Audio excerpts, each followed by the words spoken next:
SFIയെ കുറിച്ച് പറയുമ്പോൾ നമ്മൾ കാണേണ്ടത് ഈ കേരളത്തിൽ ഏറ്റവും ഒടുവിൽ രക്തസാക്ഷിയായ ധീരജ് രാജേന്ദ്രൻ അടക്കം 35 പേരാണ് SFIയുടെ പ്രവർത്തനം നടത്തിയതിൻ്റെ പേരിൽ കൊല ചെയ്യപ്പെട്ടത്. ആ തരത്തിൽ നമ്മുടെ കേരളത്തിൽ വിദ്യാർത്ഥി സംഘടനാ പ്രവർത്തനത്തിൻ്റെ ഭാഗമായി ഈ രീതിയിൽ കൊല ചെയ്യപ്പെടേണ്ടി വന്നത് SFI അല്ലേ? ഇവിടെ ഏതെങ്കിലും ഇത്തരമൊരു അനുഭവം KSUവിന് പറയാനുണ്ടോ?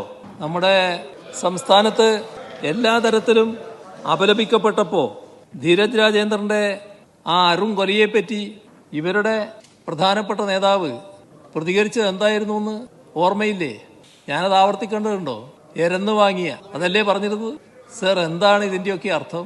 കൊല നടത്തുക, നടത്തിയ കൊലയെ നിർലജ്ജം ന്യായീകരിക്കുക, ആ കൊലയാളികളെ സംരക്ഷിക്കുന്നതിനുള്ള നടപടികൾ സ്വീകരിക്കുക.